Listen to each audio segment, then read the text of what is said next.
السلام عليكم ورحمة الله وبركاته. وعليكم السلام ورحمة الله تعالى وبركاته. علي مسجد جلبة هديتي بأوراديو فتن غولن توزو هيدن غلي أو لير مدن دو سيفوندك هيدن ووي فتن دو كرم كوبة من أندا بأندر ليدي مدن دين أتلم بيدو ندير غول بانغ الإسلام. aray alhamdulillahi rabbil alamin hande kadi en fotti e karamo ko meɗen Allah nonani en ɓe senike ka suudu meɗen ɗo ka radio ɗon aray toujours miɗo hollon wonom cheikhuɓe buy non dilan ko mi arta hande so tawi ɓe landikalan si tawi yewtere no woodi hande mi holliɓe no woodi haray koɓe ɓeydu ɓattago radio ji maɓɓe ɗin ɓe ɓurta jantagol mawdu o naam haray toujours no yewtirno ɗen noon sen yahi seeɗa en ɓe karama kom men ɓe accitana e ligne wonde ma nodden téléphone lande ɗen e nder piiji ɗiɗi fi hon ɗum faltoɗen ko tawta en faltaki moƴƴa ma si woodi ko wawaten ɓeyde wonde dalil hara ko dalil selluɗo kadi ɓeyditen si ɗum feƴƴiɗen geɗi ɗen fuɗɗino yewtere ko honno du'a o waɗirte ka nder julde eɗen geli wono ka fi sottugo maana ko wiyete saabiyal julde nden e yewtuno fi majjeji ɗiɗi karmo ken ɓe makannoen ko ɗi nayyi ko ɗum fuɗɗono ɗen so gongol ɗiɗi heɓde ñande heɓe heɓino feere fi yewtugol haray inchallah summa inchallah ko ɗon ɓe woni fuɗɗitanaden kay toujours haray ɓeyde wattirango yiɗa andi toon du'aji ɗin ko fewndo honto du'aji ɗin ɓurata jaabal si ɗum feƴƴi kadi ɗo tama yejjitoy inchallah haɗay bimbi kadi e golle ɗen e mana hiɗen ga kadi ɗe wonde karanko men toujours bimbi inchallah e 7h30 ha e 8h45 ɗum ɗon hara e yejjitari inchallah summa inchallah ɗum bimbi kadi e 7h30 ha e 8h45 inchallah summa inchallah haɗa toujours ɗe wondi ga kadi e technicien ji men mo fof joni andi par ce que oɗo neɗɗo Allah subhanahu wa taala eltimo ko radio ɗo Allah fewtini haqqille makko ɗen e golle radio mo wawi kadi mo ñeñi mo andani fi muɗum on no make cheikh ahmadou sidibé wonɓe toujours kadi e saykoɓe meɗen ɓeɗo saykoɓe ɓe joguiti kamɓe darsuji ɗuɗuɗi e nden nde saara faydi karama koɓe watta darsuji Allah subhanahu wa taala newneɗe senagol arestre ɗum ɗon feƴƴinana aduna Allah fof ɓen kadi no make cheikh mouhamadou julde ma ɗum cheikh ahmadou julde hay teddunoma ɓen kadi ɓe hewtiɗo wondude oustage mamadou bonfi waɗnoɓen yewtere ɗen haray sayku ɗe waɗde micro en juuɗe maɓɓe sayku tafadde maskure bisimillah. bismillahi rahmani rahim alhamdulillahi wa kafa wa salamun ala ibadihi alladhina istafa ashhadu an la ilaha illa allah wahdahu la sharika lah waliyyu salihina wa siddiqina wa shuhada wa ashhadu anna sayyidana wa nabiyyana muhammadan abduhu wa rasuluhu صلى الله تعالى عليه وعلى آله وأصحابه أجمعين ثم أما بعد السلام عليكم ورحمة الله تعالى وبركاته. وعليكم السلام ورحمة الله وبركاته. aray wano kalama ko meɗen cheikh sade makirani en ɗo ni ɓe wala ni en ko wiyete daɗɗude yewtere nden ko fof aray en ɓeyttay e nder ko ɓe holli ɗon ko weltanago musidɓe men ɓe Allah halfini ɗeɗo golle ɗen ɗum ɗon wona wondema ko yiingo wona wolirede de ko hunde hanude kono mari dalilu selluɗo ka diina men nelaɗo men go muhammadin sallllahu alayhi wa sallam e maaki man lam yashkuri nnasa la yashkurullaha kala mo weltanaki yimɓe ɓen e golleji moƴƴi ko ɓe woni wadde kon o jarnali ɓe hoore ɗum ɗon o deƴƴi ɗum ɗon o dulli ɗum ɗon o fanki ɗum ɗon haray on ɗon weltanta ko Allah subhanahu wa taala e nemaji ko waɗanimo ko sabnama neɗɗo on no renti neɗɗo on hiɓe huwodirde guite guite so dullani on ɗon komo sutaki on o ɓurata dullande haray neɗɗo no hani weltanade Allah subhanahu wa taala o jarna yimɓe ɓen e nder golleji maɓɓe moƴƴi ɗin haray weltanike ɓe siɓɓe men kippanɓe en ɗi cuuɗi humpitorɗi e tentini ndu suudu ɓurndu mawde hettede fewnɗo e nder aduna on ɗum ko ndu suudu wiyetendi fotten gollen ɗo haray hiɗen jarni mawɓe men kippuɓe ɗo ɓen e sukaɓe ɓen e suddi ɓen e kala mo Allah waɗi tawaɗo fi wallitagol ɗum ɗo en duwanike ɓe fof en terki Allah waɗi barke men enen e maɓɓe waɗa barke e jama leydi men ni fof haray ko wonɗen tokkitaki ko ka ceerno Sadio en makani en nanen ɗon ko fi sottirgal julde nden fullo ko wiyata ko sottirgal saabiwal ngal haray ko e ɗengal musidɓe men go kadi ko fi sottirgal julde nden nden ñande yewtuno e ndir fi sottirgal julde nden du'aji yogaji e yewtuno e muɗum du'aji ɗiɗi Allah mo baɗi bayni wa bayna khataya kañum may du'a o mo holnoɗen on subhanallahi e bukrata wa asilan e yewtuno e ɗin ɗon sisi ɗen musidɓe men ɓen noddi landiti famini moƴƴe e mum woɓɓe ɓeytanen e mum faamu haray hande ko wonɗen fuɗɗade ko sottirgal tataɓal ngal no inneyama saabiwal ɓay ko ɗum haray menen sukaɓen e suddiɓen e jiwɓen ka saare ga ko noon min nanirta haray saabiwal tataɓal ko ɗum woni sottirgal tataɓal ngal ko ngal ɗo wonɗen fuɗɗitorde hannde e nder ko wonɗen makodude kon en torki allahu ko kanko jeeyi e yo Allah fewnu en fewna makuji men ɗin nafira en nafira kala bani adama Allah fewnan en majjuɓen enen wonɓe kadinaɓe yo Allah tabintin en e hoore pewal ngal haray saabiwal tataɓal ngal rawa muslim an il imam ali radiallahu anhu wa ardah anna nabiya sallllahu alayhi wa alihi wa sallam kana ida qama ila lsolati qal وجهت وجهي للذي فطر السماوات والأرض حنيفا وما أنا من المشركين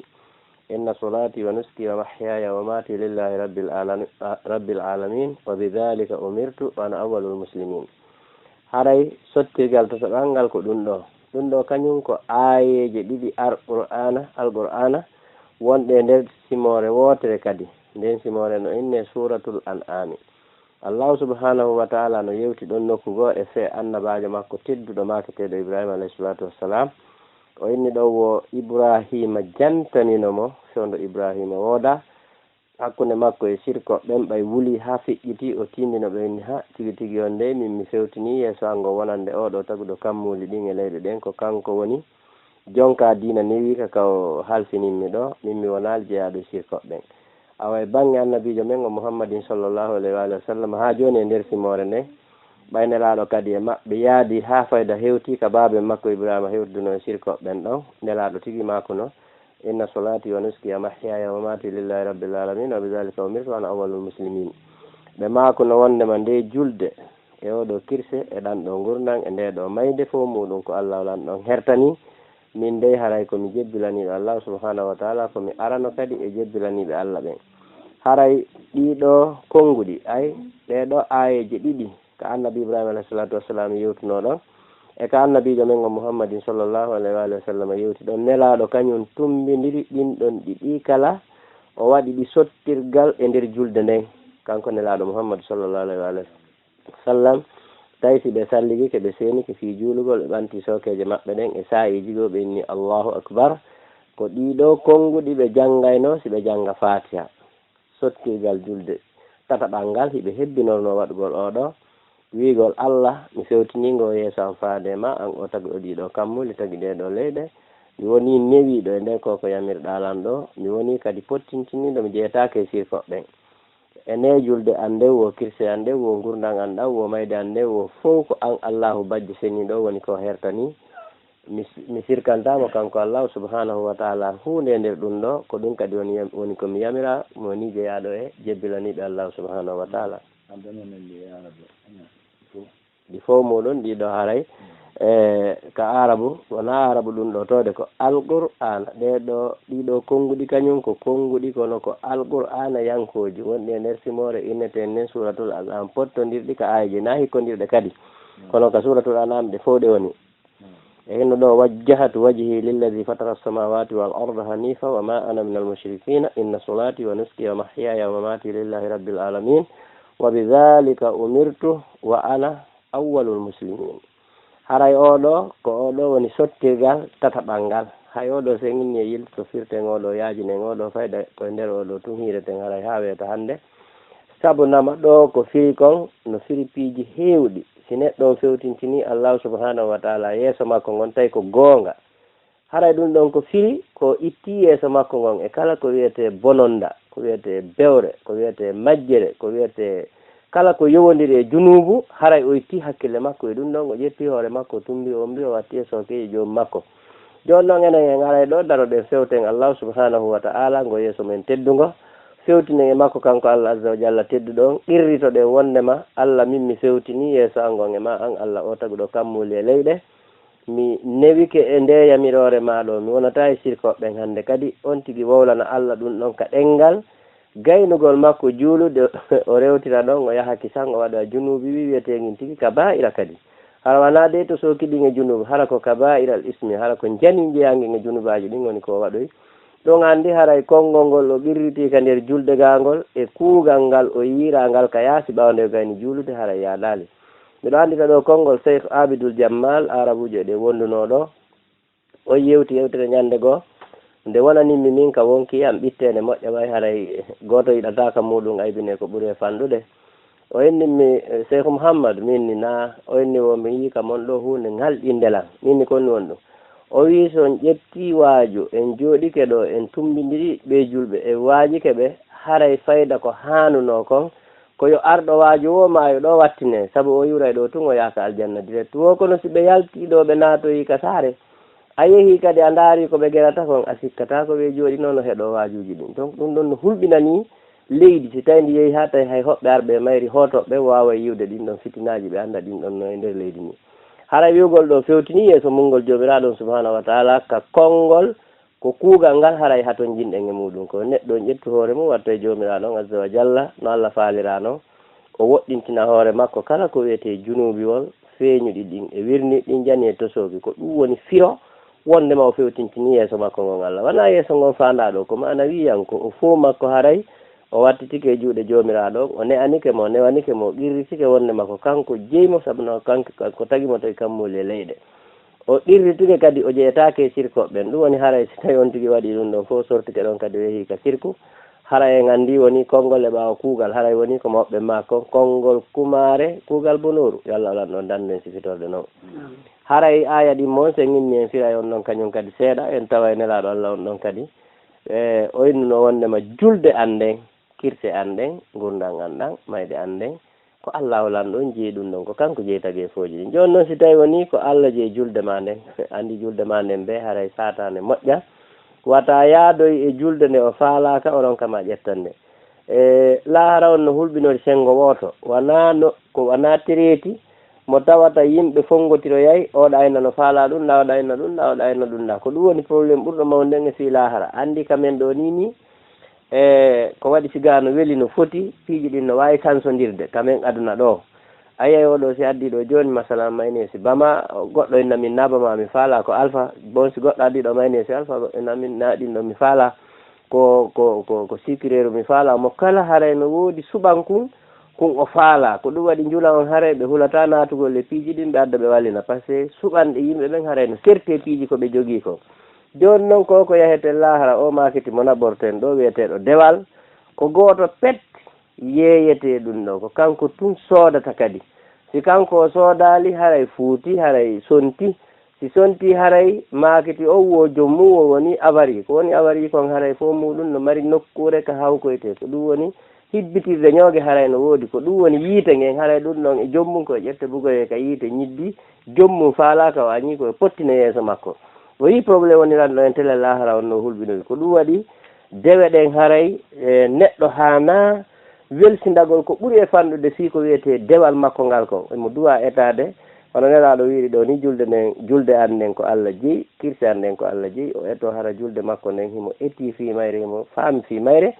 emo andi ruku emo andi sujude emo andi tayya emo andi qabla emo andi baada emo andi farilla emo andi sunna emo andi mustahabu emo andi makruhu emo andi mabtulu emo andi ko waɗɗintamo sujudu qabla salami e baada salami kala ñaawohu yanan kummo e julde nden haray mo faam par ce que nelaɗo ko ɗum wi julde an nden ko Allah jeeyi ay goɗɗo kafetake nder toon nden kadi le haray hinde laaɓi jomiraɗo yiyeni tun o welto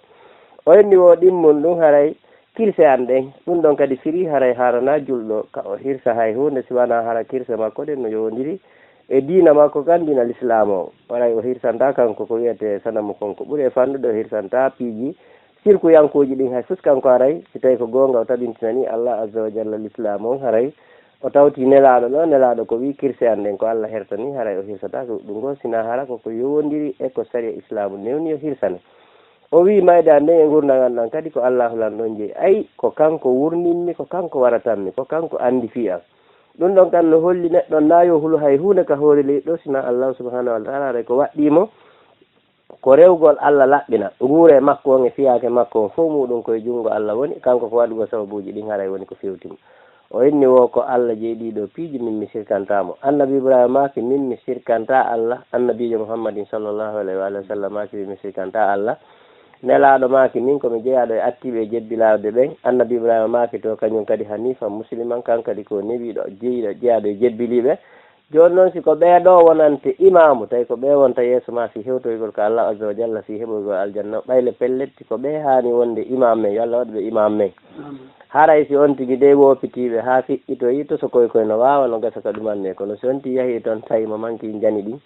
haray no wawi ronkude jaɓoyede fof si jaɓaka noon mi haala ni on haray woni ñoogue ka woni ñoogue o koko hawkoyte ko hawkiroyte toon nokku gotum pettoni ka ñoogue hibbete laara ko kay yiite ko ɗum woɗi yimɓe ɓe nanodiraka ɓen ka aduna ɗo si ɓe yeehi ka Allah ko rewa feƴƴaɓe woni wadde ka dargal ko fi feƴƴinede ka place maɓɓe ñidduɗo ɓe lette ɓe yaggine ko hanno ɓe nantodiro e jomiraɗo on fewno ɓe ari aduna Allah dande jeede ɓen ɗo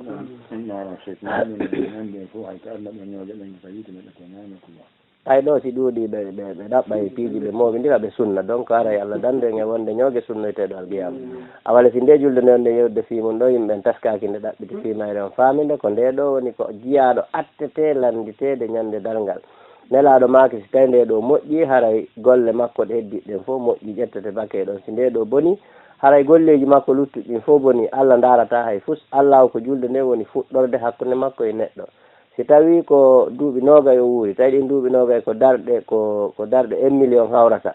sa addi ɗon ko manque darɗe 10 mo wawi dalinnorde ɗen ɗon wenna ha tigui tigui on a timminali joni ɓay timmali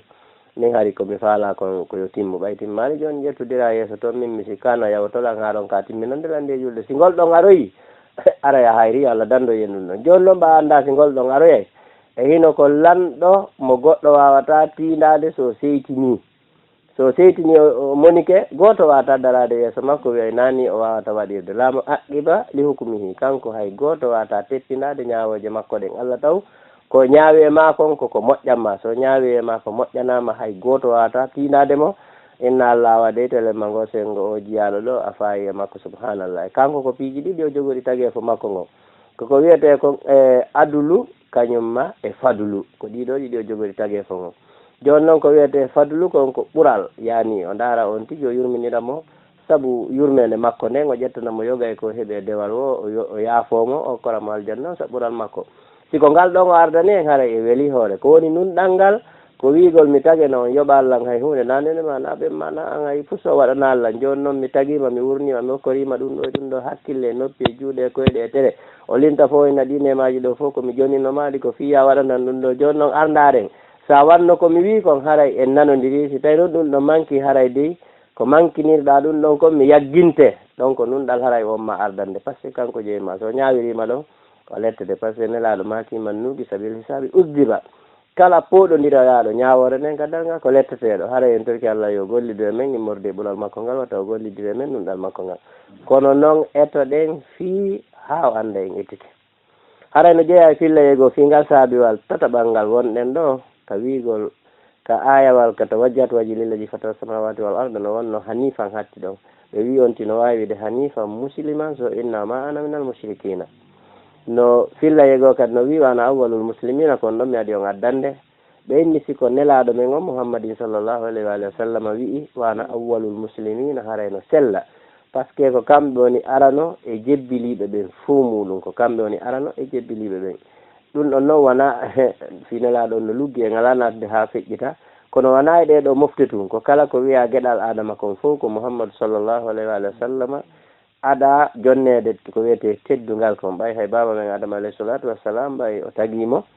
o faalama mo resinde nene hawa ko saabu nelaɗo on woni ko resniyano nene hawa ɓa o inni addu sadago o inni sadago ala o inni miɗo mari ɓiɗɗo wonɗo e nder ma aroyowo on no ɓuraninmi hay an ka toliɗa ɗo kono arata annasina e lawol ma o rewrata o aroya mo inni mouhammad juulu e oɗo sa juuli e oɗo mi ƴettani ɗum ɗon sadagu mi resine hawwa o janna ɗum ɗon mengo ma rewirollan sintira ɗum e ɗum ɗon noon hari ko kandere aljanna hay toon juulugol e horugol e kurtukarta e fusala ko ɓay jippama ga ɗin piiji ɗon fof min mintina haray e arten e ko wonɗen kon saabiwal tataɓal ngal haray neɗɗo on koyo jannguɗen ɗon ɗi tawajjat waji lillaji fata samawati wal ardani fa muslima mana minal mushrikin ɓe inna salati qul inna salati wa nuski mahya wa mamati lillahi rabbil alamin la sharika lahu dhalika umirtu wa ana minal muslimina wa ma ɗum wa ana awwalul muslimina enen ko wiyete wa ana minal muslimina enen ko ɗum ɗo wiyeten innira wa ana awwalul muslimina ara enen nanondu orte ولهذا الدعاء تكملة وهي قوله صلى الله عليه وآله وسلم اللهم أنت الملك لا إله إلا أنت ربي وأنا عبدك ظلمت نفسي واعترفت بذنبي فاغفر لي. oɗo du'a yani ngal saabiwal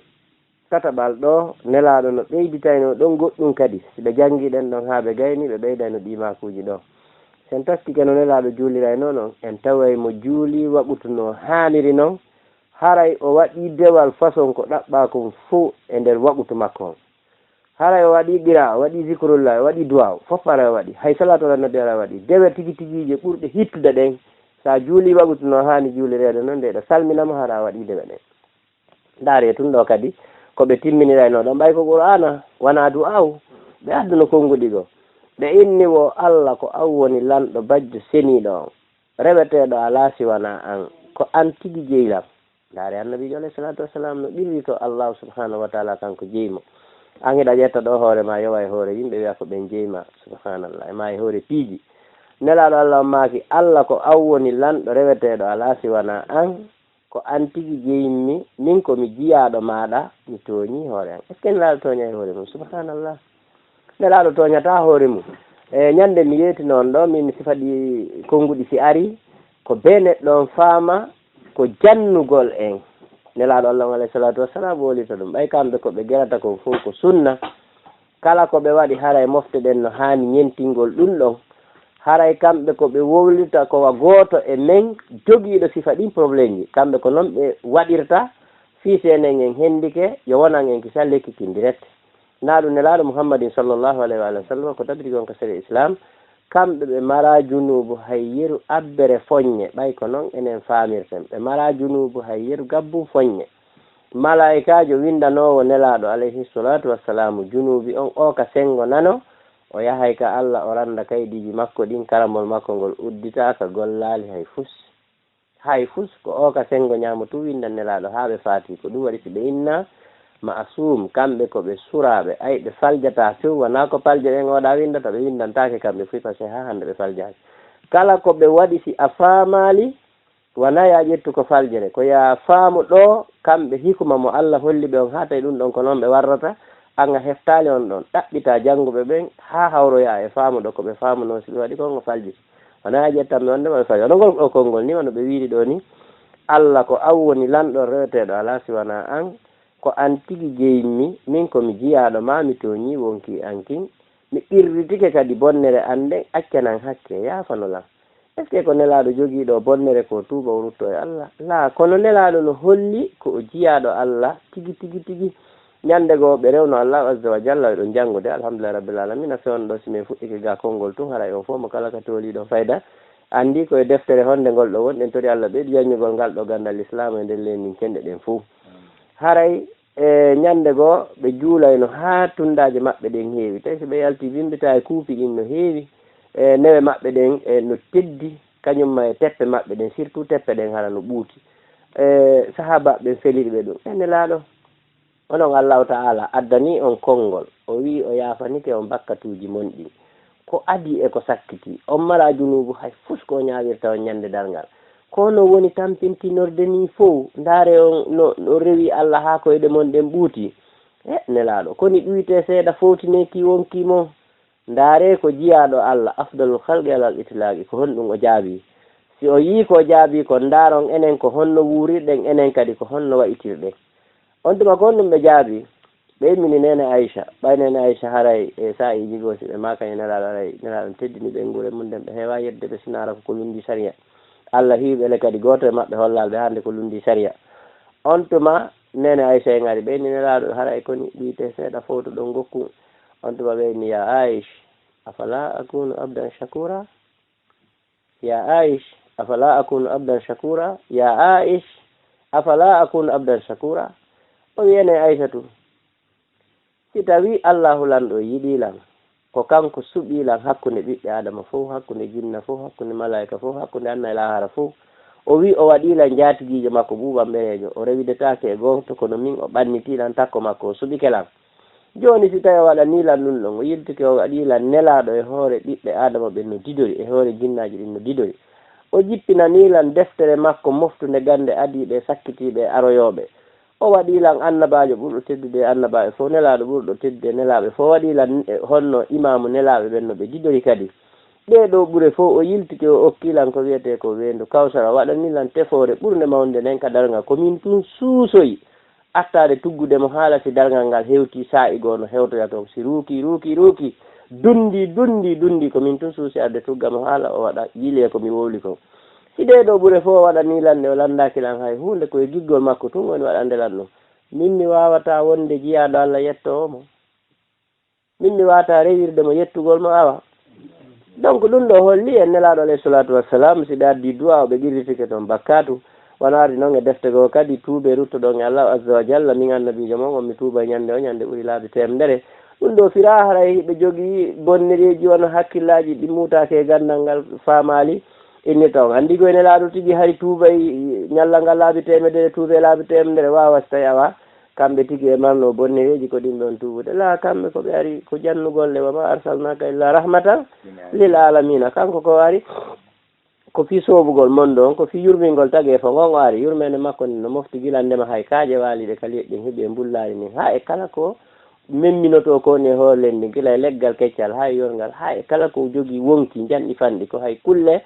ɗe ñametake ɗen yurmede makko nen no hewtide ko hay siɗa warde goɗɗum nelaɗo no maaki laggo laɓon kon ha wela si wara ay hirsira hara laaɓu welku wata lettu ko hirsata kon donc oɗo se yii ka du'aji ga oɗo no guirriti bakkatu ande ko bakkatu mofte makko ɗe woni ko guirriti fiyo mofte ɗen ƴettu on ɗon du'a looto no wawi o fuuti e sabunde ko mofte ɗen ƴettu on ɗon du'a looto ha laaɓa saƴƴito serta e junubu heɓa no ɓattoromo kanko nelaɗo ha ɓe ɓattoyo ko Allah azza wa jalla yal tawno e ɓen ɗon e heno du'a mo timminiri e nder saabiwal tataɓal allahumma anta almalik la ilaha illa anta rabbi wa ana abduka zalamtu nafsi wa taraftu bi dhanbi faghfirli ko oɗo o timminirno saabiwal tataɓal ngal wa taraftu bi dhanbi faghfirli dhunubi jami'an innahu la yaghfiru dhunuba illa anta wahdini ila sanil akhlaqi la yahdi ila sani illa anta wasrifu anni shay'aha la yasrifu anni shay'a illa anta labbayka wa sa'dayka wal khairu kulluhu bayna yadayka wash sharru laysa ilayka ana bika wa ilayka tabarakta wa ta'alayta astaghfiruka wa atubu ilayka ha ɗo du'a o ngari ko ɗo timminirno sottirgal tataɓal ngal siren noon nde kal so sakkitiɗe ar ɗo kadi o wi o yafanoɗan bonnereji an ɗin fo ay yafano mofte an ɗe bonnereji maɓɓe ɗin fo an allahu ko an woni yafotoɗo junuba e goto yafotoɗo junuba ala suwana an fewnan e ko ɓuuri moƴƴude jikkuji fewnata e ko ɓuuri moƴƴude jikkuji sina an firli so itta e an jikkuji bonɗi ɗin firlisata itta e an jikkuji bonɗi ɗin siwana an mi nootike ma ko an woni malore nden moƴƴere nden fof koye junngo ma woni bone on laataki faade e ma min ko fiima ha e ma ay min miɗo ɗo e fiima kono ko haka ma kadi woni komi yahoyta a barkinorama a toowi mi insinike e ma mi tuubi mi ruttitike e ma ko oɗo du'a o timminiri sottirgal tataɓal ngal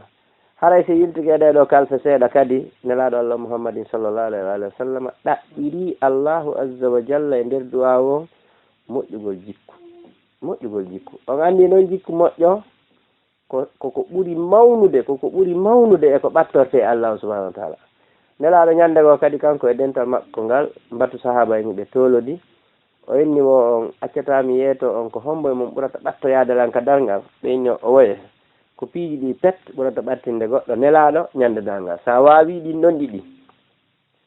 ñande nelaɗo en seeni ka dargal eɗa wawi arde ha jogoɗa e darapo maɓɓe on ara mawlaɓe ni tiggitoɗaɓe haray ɓe mawle sala on ɗon eɗa wawi heɓde o martaba bisimillahi kono ko piiji ɗiɗi si ɗin ɗon timmirima an a hetti lawol ngol si ɗin ɗon gotum manki awa haray min innala hewtoytade ɗum ko Allah wodani ko naray ko ɗin ɗon kamɓe ɓe guirriti hewtinayi takko maɓɓe moƴƴa ara nun ɗum e ɗin ɗon ɓe inni ko moƴƴugol jikku on foppu ko ɓurayta ɓattade lan ñande dargal ko ɓurɗo moƴƴude jikku o ko ɗum ɗon woni moƴƴugol jikku ɗum ɗon hiɗen andi en fof meɗen jikkuji mawɗi ɗin ko ɓuri mawnude majji ko muññagol wonɗo bonude ɗum e hoore teware noon mi sikkano weli muññade ka surtout ko akhiru zaman ɗo ko muññanagol wonɗo ɗum bonnude jokko wonɗo ɗum taƴade okkora wonɗo ɗum ɗawde moƴƴo e bonotoɗo e ɗum waɗa ɗum ɗon kañum heñña waɗira sabu Allahu ta'ala ɓe inni wo ɗin jikkuji moƴƴi ɗon si ɗi timmi e goɗɗo haray Allah lanɗo yiɗimo ɓannimo takko nelaɗo ɓattiɗo nelaɗo ko direct takko Allahu azza wa jalla ñande dargal ka aljannatul firdawsi Allah koro yen ɗum bon ɓeyni hay goto waɗanta goɗɗo jikku moƴƴo sina Allah en turki Allah taala ɓe fodde jikku moƴƴo ɓeyni kadi ittanan jikkuji bonɗi ɗi jikkuji bonɗi ɗi ɗum ɗon fof no andi ko angal moƴƴugol huwodiral ka konngudi e ka kuuɗe ɗum ɗon noon mi sikki hannde no sakiti e hoore leydi ndi jikkuji bonɗi ɗin fof ko ɓuri bonde ko jikku bonagol e Allah hedde ka dewal makko oɗo jikku ɓuri bonde Allah azza wa jalla tagima waɗanima jikku gonɗinal e rewgol mo ƴetta jikku yeddugol mo e wonugol geddo yani lundiɗo mo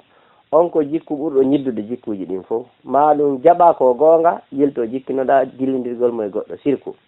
oɗo jikku kadi si wattike ɗon haray laawol magol ɓurti tunude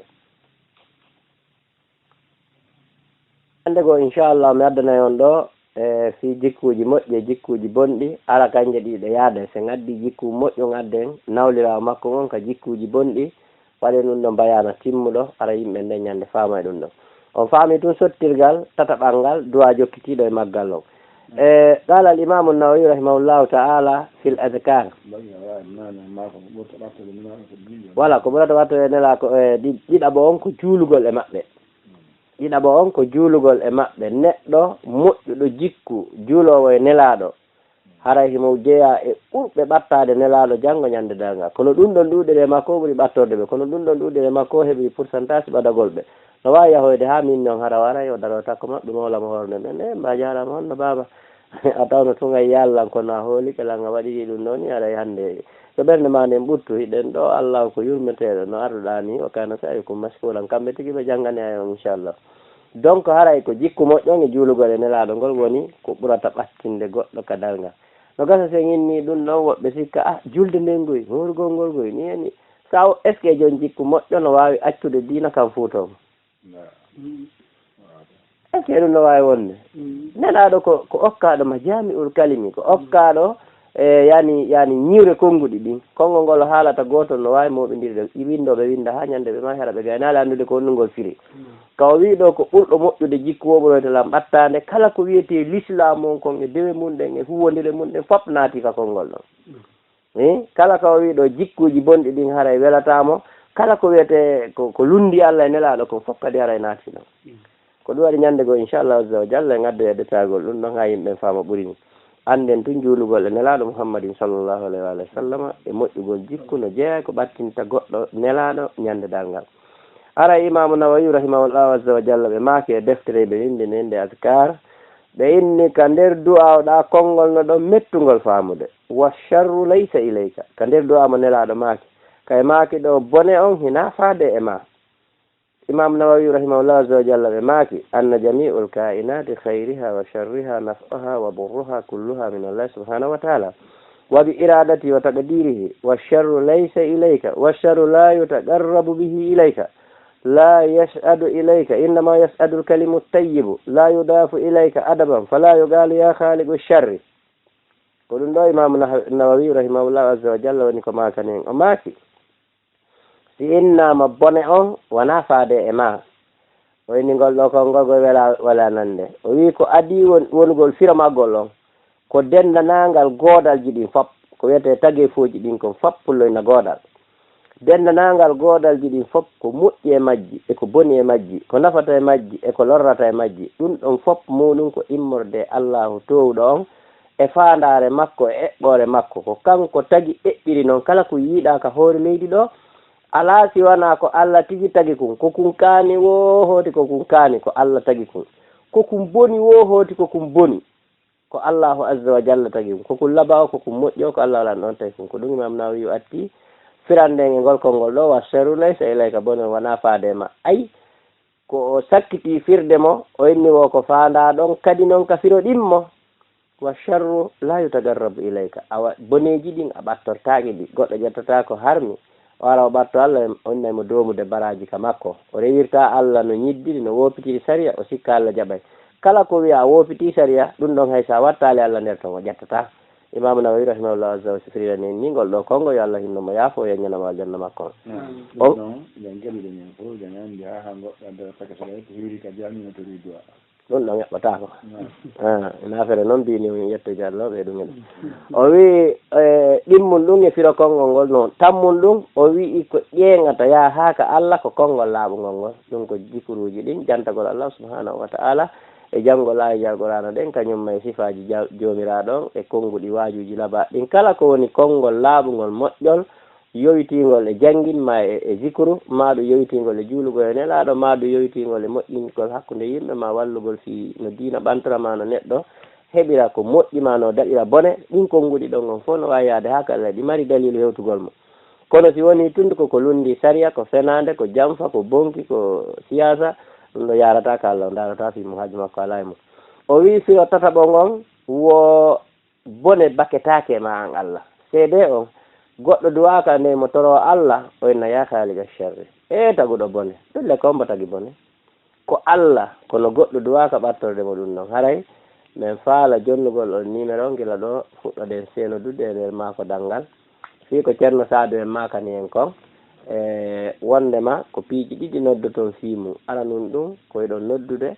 si tawi komin yewti ko no woodi ka on nantinaki landito ɗon si tawi no woodi ka wawaton ɓeytande julɓe ɓen hara koye hoore ƴiyal sellungal ɓeydi toon ko raɓɓiɗi ɓay ko radio hara on tigi juutinali maako ka ɓeyditugol o ñogga tun o humpita yimɓe ɓen haray numéro hino mo ɗo jonne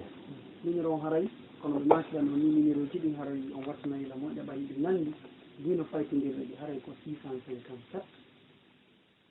102 102 on tigi waɗa 1 o waɗa 0 o waɗa 2 o waɗa kadi 1 o waɗa 0 o waɗa 2 e 664 87 49 58 657 102 102 664 87 49 58 haray ɗum ɗo koko wowta koko anda haray ko ɗo numéro ji aray ɗen artude e saabiwal noon joni nayaɓal ngal ka nder julde mawɗi mo juuli julde nden no nde duwira noon aɗa waɗi ko hawni aɗa waɗi ko moƴƴi kono he julɗe no waɗi en ndi leydi Allah yurme allahu akbar allahu akbar allahu akbar allah assalamu aleykum ɗum ɗon e koko on ɗen tinne no laaɓi juulirayno ni Allah wallu en ñentinen nelaɗo e sottirgal nayaɓal ngal ko ngol kon ɗi konnguɗi ɗo kadi subhanaka wa bihamdika wa tabaraka smuka wa ta'ala jadduka wa la ilaha ghayruka haray ɗi oɗo woni sottirgal nayaɓal ngal mawɓe meɗen ngo landino en yontere hannde tuma nde sifinoɗen sottirɗe arani ɗen ɗiɗi ɓe maaki ɗiɗo maakuji kadi sino tawa e mo wiɗen hini ɗi tawa ko woni hari en hewtali ɗi taw ɓay ko golle radio ko golle faamu koye yaari doy doy hewtiɗen piiji ɗin doy ha ara yeru kum feƴƴuɗo e wo kun ɗon on hiɗen tañƴini haray jama julɓe ɓen fof faami kun ɗon na hunde kuttetende hawjane ko doy yarete eno ɗo sottirgal nayaɓal ngal ko ɗiɗo konnguɗi ko honno ɗiɗo kadi firi Allahu ko an tigi tigi woni laaɓuɗo tigi laaɓal haqiqawal ngal ko an woni yetteteɗo yettore handude nden ko an woni jogiiɗo barki waɗowo barki on ko inde ma nde woni ko wona barkinorede mangu ma ngun towireweteɗo ala mo hina an ko filli oɗo maaku ƴettimo e nelaɗo ko jama jano aranoge maɓɓe ko nene Aisha radiyallahu anha ɗum ko ɓengo nelaɗo Allah Muhammadin sallllahu alayhi wa sallam alo assalamu aleykum wa rahmatullah wa aleykum salam radio nodduɗo wo yandi ɗanni nana e radio on si fuɗɗoɗen maako ɗo sina ɗum ga kañum haray ko sonko tun arata maako on hewtaga nam bisimilla to noon maako mo won kadi Cheikh Abdallah gari kaliya nam mi weltanike Allah taala alhamdulillah alhamdulillah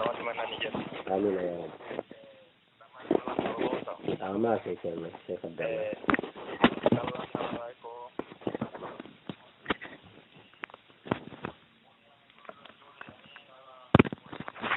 naam naam joni kanko on ka juuli ka juulɗon salmin no putro o o fuɗɗito ɗa watta geeje makko ɗe ñande o ñande haray ko noon ñawore on ñande o on juulay futuo tun kamɓe ɓen moɓe watta geeje ɗe kanko fuɗɗito ɗa watta geeje ɗe ka non no gasa hara Cheikh Abdallah no gasa hara o yewtidi e maɓɓe mi watta ɗum ɗon mi wattanila makko wonde ala ko wano ɓe ɗiɗo ɓe pottiɗo wano ɓe ɗiɗo ɓe tato ni ɓe waɗa ɗon gueeƴe on anndi kamen ɗo yimɓe men goo ɓe jogii faamuuji façon yoɓitugol julɗe ɓe waɗi faamuuji maɓɓe wagutumo yoɓuɗaa o ya immo yoɓa yiru makko si tawi faatorɗema no ɗuuɗunoo no waawi hara ko ɗum ɗon wonɗo yiwde ɓayɗon nana ɓe jannga feññina sikkon ko geeƴe ɗen tigi ɓe addi no gasa si geeƴe ɗen noddinaama hiɗon ɗon kadi seedoyo ɗon ɓen kadi tigi ɓe sikkuɗon juuli geeƴe no seenoo kadi juuli ɗon geeƴe ɗen ɗum ko senngo goo ɗin mun ɗum woɓɓe maɓɓe si ɓe gaynii juulude futuro on ɓe immoto kadi ɓe naafa e ɗon kadi seeɗa si ɓe hoota on no jeeya e sunnaaji ɗi naafugol ɗon no waawa kadi hara ko ɗum ɗon amma arten kalandal mum si tawi woni ɓe juula e futuro tum ɓe bakana hoore maɓɓe ɗon geeƴe ɗen ɓe habbotaa ko jama julɓe ɓen e fii geeƴe ɗen wonaa ɓe setteejo nganto hay huunde ngantooji islamu ɗin fewtinaaɓe e ɗum ɗon haray hinaa noon ɓe haanno warude haray en torike ɓe accitu ɗum ɗon haray no woopiti saria mo nelaaɗo allah muhammadin sallallahu alayhi wa sallam acci on haray en torike ɓe sansugol ɗum ɗon kono noon goɗɗo wawata hannde gunndo ko goɗɗo e to dewalgol tanke o feññinanima ko ɗo si mi lanndino si tawi hari ɓe maako di seeɗa arten e filliɓe ɓen oɗo saabiwal e juuɗe nelaaɗo no jeeya e maɓɓe nene Aïcha radiallahu anha ɗum ko ɓengu nelaaɗo e sayyiduna Ali radiallahu anhu alo assalamu aleykum wa rahmatullah naam yettude Allah ko honno makete on to ɗo nodduɗo Mamadou Ba no kipe ko toolima Cheikh Mamadou Ba kipe waɗi ko mbiɗa weltani e weltanike Allah yo Allah weltanoy ɗum ɓa ɗo hodduwa mo gonɗo makude ɗon naam woɓɓe no wi sa gaynimo naam a watte ɗon a'udu billahi mina cheytani rajim bisimillahi rahmani rahim naam fuɗɗoɗa fatiha on ko alhamdulillahi rabbil alamin naam woɓɓe no wi a wattata ɗum noon a wiye ɗon ɗum bisimillahi rahmani rahim haɗa ɗum noon ɗin honɗum mo ɓuri sellude nelaaɗo ko waɗayno si ɓe wi tun ka duwa ko ka bisimillahi ɓe arayno auzubillahi on ko kala makkoɓe go inni ɓay Allah inni ka qur'ana fa iza qara'ta al-qur'ana fastajiz billahi min ash-shaytani rajim sa jangga qur'ana mooloro Allah e seytani hino lewontino naatude janngol fatiha e ayeje qur'ana yo moolo ɗum ɗon ko kala makkoɓe go bakki ɗon haray nelaaɗo ko wowi ko duwa won direct ka bisimillahi ka fatiha kono ɓe accatano bisimillahi o alhamdulillah ko ɗum ɗon mi papa par ce que buyno wi ɗum noon sa watti ɗum noon hannde ka sellatara ko wiya bisimillahi rahmani rahim ko non sellay de bisimillahi on koye fatiha on jeeya so acci bisimillahi e fatiha on timmali non ko premier joni darde mo jannguɗo on duwa ɗon on o wi joni a ujini ka watti bisimillahi rahmani rahim est ce que aɗa ma watta bisimillahi rahmani rahim ko fatiha ɗa kadi o waye sa uujike a waɗi bisimillahi on a wattata bisimillahi on ka fatiha ko ɗum waɗi hay tertiɗa uujani ɗum accake ƴette duwa won e bisimillahi on e fatiha o min ni allo voilà min ne awa ƴette ƴette du'a o saabiwal ngal suɓiɗo wo e nder ɗe saabije ɗo janngon mo haa gayno waɗu bisimillahi ƴetton fatiha o jokkon ɗo ɓita uusagol ngol jilɓagon julde nde haray arten e filliɓe ɓen oɗo saabiwal e juuɗe nelaaɗo muhammadin sallallahu alih w sallam alo assalamu aleykum wa rahmatullah ko honno makete ɗam honto noon ɗo nodduɓe wo ɗanina radio o few golliɗen ka téléphone awa ko Mouhamadou Rafi wiyete ka Kadake ɗo mi woni ko toolimo Cheikh Mamadou Rafi bon min ni saala landade haray banngal wona waka julde woodi si wona ka janngugol timmore faati hannde nam tawi hawri aɗa koko unoto nam si tawi hawri hara wonti jannga e faati on ɓen si tawi hawra wonti jessitoto tun awa si tawi hiɗon juulude ɓaawo imamu nam wagutuji ɗin fop darɗe ɗen fop darde ɓe o waɗa e fatiha ko accan toon mo ko alquran on fatiha on iɗon fota e mum tel ko farilla on fop on janggay on habboto noon ha so jowni o wiyanima amin onon kadi fuɗɗa ɗon ɗon fatiha mon on jokkiro doy haalanno so waɗoyi ruku on tawi on lannali ko hattuɗo wo daro ɗon noon jokkon mo haray Allah ƴettani o yeru ko heeɓi kon on faltike kono ɓura noon accan toon mo amma si ko ano fana e alan sara ɗo wawi janngude kadi qur'ana seeɗa sontu ɗon noon hakka ɓe waɗori ko o daro ɗon ɗon jokkon par ce que ɗen ɗon arayno suuɗi on jokkamo e qur'ana kono feeñuɗo ɗen fof fati on tu watton accanomo qur'ana on e arten e maako ɗanngal toujours filliɓe ɓen o saabiwal ɗo e juuɗe nelaaɗo ko nene Aïcha e Seydina Aliya e Seydina Abou Saïdou e Seydina Abdoullahi ibn Mas'udu e Seydina Jabiru gueɗal Jubayru e ɓiɗɗo Mut'im kañum ma e Abdoullahi ibn Umaru kañum ma e Umaru tigi Seydina Umar ibn Khattabi radiyallahu anhu arda ko ɗum woni ko imamu Tirmidhi fillani en wondema ɓeeɗo fuu fillike fiingal ɗo saabiwal wondema ɓe yii nelaɗo ɓe nani nelaɗo no waɗa ɗum ɗo ka nder julde haray ko on ɗum hikki ɗon wa du'aul istiftah qala bi istihbabihi aljumhur min as-sahaba wa tabi'ina wa afdal hadhihi al-udya al-awwal allahumma ba'id bayni wa bayna khataayaya wa thalith wajjahtu wajhi lilladhi fatara as-samawati wal ard haray numéro on waɗi toujours on wattanila numéro on ko 657 sande 664 87 49 58 haray du'a sottirɓe julde nden alwa assalamu aleykum wa rahmatullah toon eyi yettude Allah ko honno maketene hon toon on nodduɗo komin Boubacar Ba Nourul Huda eyo Sayyidatu Boubacar Ba Nourul Huda nam nga weltana e weltanike Allahu taala yo Allah ɓeydan en doole duɗal Nourul Huda allahumma amin wondude ɗule islam ɗen fof e nder adna on no ɗiɗori amina assalamu aleykum waaleykum salam jazakillah khairan hayyakillah haray du'a alo assalamu aleykum wa rahmatullah allo nam assalamu aleykum waaleykum salam wa rahmatullah honno makete ɗon hon toon ɗum ɗon toon on maako on seeɗa ko Alpha Amadou Liberté nam Cheikh Alpha Amadou Belwi toon on maako on nanaki ga fota ko fi ngal lorngal me ɗan nam fi longal on fi wona ɗum tigi yeehi ka lootago nam tawi woni tigi ƴetti satalde nden ko ɗumannike ka hoore o fuɗɗori ka hoore nam wari o lowti taw ɗum on taw allo na allo aray ɗon taƴi joni aray koɓe falno computagol filongal ngal ka ñoggugol heñaña ko yonti fuɗɗo ka wuddi loota ha ka koppi yeeso e ɓawa saƴƴita ɗum ɗon ha laaɓa loota sengo salligo salligi timmuɗe nde salligi o loota hoore nde waɗa ndiyam ha yona yirga ha daƴƴiri leeɓi ɗe fof muɗum eɓa ndiyam ɗan loota sengo nan loota sengo ñaamo saƴƴito ha moƴƴa aray onti heeɓi salligi e longal kono hande na ɗum ɗon sengo ñaamo e sengo nano kono hande na ɗum ɗo waɗɗe en waɗino ɗo fi longal kono en fillite to fino jamam ɓurto famede haray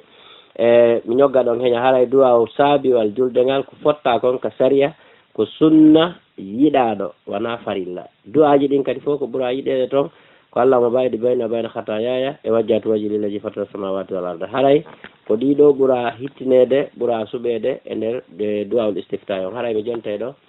Cheikh Sadou kañum e Cheikh Ahmad Julde ɓe ñoggana en ɗon makuji ko raɓɓiɗi e nder 7 minutes heddiɗo ɗo on e jama jiblo ɓe fof muɗum weltanama mo kala ka woniri du'anama yo Allah jippi barke e hoore meɗen yo Allah ittan en andiji ɗin e sokolaji ɗin haray bimbi lawsi Allah walan ɗon jaaɓi en fottay ɗo kadi yewten fi hakkude julɗo e julɗo eɗen jogui janggo misaluji yurmuɗi hawniɗi yeedeteɗi jama on fi hakkude men enen ɓe ɓiɓɓe adama be wattane yili famodire wuuri ɗen ɓay ko enen wawata wuurde no moƴƴiri assalamu aleykum wa rahmatullahi ta'ala wa barakatuh waaleykum assalam wa rahmatullahi wa barakatuh alhamdulillahi rabbil alamin en weltani kamɓe en kalam ko men turki Allah subhanahu wa ta'ala yoɓɓe ko ɓuuri moƴƴude e joddiji ɗinno ko aljanna wondude e kala ndemat man heɗitiɓe eɗen andi jama buyno heeɗi buyno faanude o kono heɓade feere noddugol en toro kadi Allah subhanahu wa ta'ala yo ɓeydan en o toon par ce que jama no yimɓe makoye tan on no raɓɓiɗe hakke noon ko jama hicciri o maydu ɗon toujours piɗini fof ko juuɗe Allah woni kono hay calneɗo ko question jiɗi foti deejo ɗo so tawi tan on heeɗi nam ñoggene nam wono du'a on ɗo ɗi du'aji ɗe jannguɗon ɗo ɗon anndi won ko leydi meɗen ɗo so a ƴettiɓe timɓene a suuɗi fatiha o nam kono noon makoɗe ɗum par ce que ko no waɗi so a ƴetti du'aji juutiɗi ɗin tun ka ɓunutu ka telema ka femminteɗon a waɗi du'a on o juuti moƴƴa ko haña noon jamma on nde pellete a suuɗi fatiha nam non ɗon haray ɓeynota a suuɗi fatiha yetto diallo ɓe ginna e darniɓe dargal aray ko woni kon ko raɓɓindingol no farli kalamo ko ɓen faljitugol jama on e leydi nin cende ɗen fo mo kala duɗal ngal o jogui ngal o holla jama on ko honno juulirte tigui tigui no hana juulirede noon ɗo no radio ji ɗi woni hollirde ni duɗe ɗen no hollude markage uji ɗin no hollude kala ka fotta no ɓanginede julde men ko nini yarata no fisliyede no yawde no labirano ella waɗoyta ko on tusi yimɓen anda haray be wona ella par ce que hay si tawi a hawra e sujudere ka nder julde eɗa hani signalde jama ngawa ko juleten ɗo hannde mi aroya e ayawal sujuudu ina ɗum sa sujji ɗon hara panikiɓe janngaɓe fof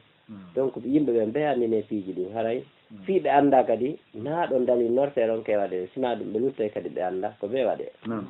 toujours oustage telemma ɗon eɗen woni o du'a mo sakke ɓe janngo ɗo ko oɗo mi sikki tun jamaleji nin ɓuuri wowde wadde mi annda siko fii oɗo ko yimɓe jeeno fillimo so tawi ko fii honno wona ɗum defte janngaɗe ɗo ɗen defte musidɓe men winduɓe ɓen arabi saoudite addi hay nde deftere men ƴedde o bayanaji ɓe mum ko saudi nde winda kono deftoy to so koye koye ekkitir koye boboɓen ko on duwa ɗon ɓe waɗi toon ɓay o juuta ɓay kanko o juuta ko o ɓe waɗi ekkitirgol pay koye koye minen foko baɓen noon ɓay minen kadi moko ba pay koye men ƴettori ɗon e laala kono ko ɓay ko ka defte pay koye nde yiya ko ɗum addi men no baasi on noon ata janggede kono noon waɗa janggede kamen fi pay koye koye minen pay koye koye kadi men tawti ɗon hande kay jannguɓe ɗen noon fof yondinori on noon ɗaɓɓitaɗe hedditiɗo woɓɓe wiya to hande kay ɓaɓe jogui saabi goto ɓe yonni on ɗum kono no selli e laala nam toujours haray ko noon eɗen gueɗe ko oustad mal bonfi woni ko wayani nde yewtere allah en tori Allah subahana taala yoɓɓe ko ɓuuri moƴƴuɓe en joddi wondude e cheikh ahmad julde kamɓe kadi ɗen gueɗe ko kamɓe woni feƴƴinande jama on makuji ɗen telemma ka internet haray ɗen jontude cheikh ahmad julde e yewtere men ko raɓɓiride ɗen 3 minutes less heddi ko waɗen duwa wayande inchallah cheikh tafaddal maskuru bisimillah assalamu aleykum wa rahmatullah hara vraiment on jarama mi weltani ko moƴƴa yo allah yuɓon ko ɓuuri e moƴƴude o hokkora on ko nafata on aduna e lahara haray wonɓe jentade ɓen hara hiɗen ɓeyda ɓe courage ugol kamɓe kadi wonɓe jentade wowɓe jentagol ɓen yoɓe ɗaɓɓu toujours ɓe wallata kamɓe kadi jentagol foti ko andintingol ɓe foti ko windangol ɓe message foti ko publiogol kadi ka Facebook haray ɓay fewn ɗo haray humpital ngal no wuudi no wori so on tigui publie joni ka Facebook wondema haray oustaz Mouhammadou Bonfino ɗo ka radio fotten gollen e o leer ɗo chaque vendredi ɓayɗum ɗo haray koko woni e continde haray on tigui o wallitiki o humpiti kadi jama moƴƴa haray o waɗi da'awa moƴƴa haray kadi wono musidɓe men wonɓe ɓen ka l' intérieur de pays hiɓe wawi kadi jentade radio fotten gollen kaɓe woni wo e nder adna o woni kaka nder ka pays men ga woni ko nokkugo amma si tawi yewtere nden feƴƴi nde jentaka haray ko honno on tigui wawata nde hettitude himo wawi yewde tun ka YouTube o waɗa ka lawol kisal o hetta yewtere nde o faala jentitade nden ma ɗum so tawi ɗon kadi newaki himo wawi kadi tefude fi Bagnam technologie service on o nodda numéro ji téléphone ka o wawata hendade nde yewtere wono numéro 628 08 87 07 ma ɗum 664 33 06 56 ɗi numéro ji ɗo téléphone ji ɗo ɗiɗi ko ɗiɗo woni numéro ji service on ka Bagnam technologie service haray ɗiɗo si on tigui noddi ɗiɗo kala ko woni e nder aduna on himo wawi hendade ko feƴƴi radio fotten gollen ɗo ma hutubaji karama koɓɓen wano ɓeɗo si ɓe waɗi hutuba nokkugo haray himo wawi hendade ka woni o e nder aduna on hara kadi hino yaawi haray vraiment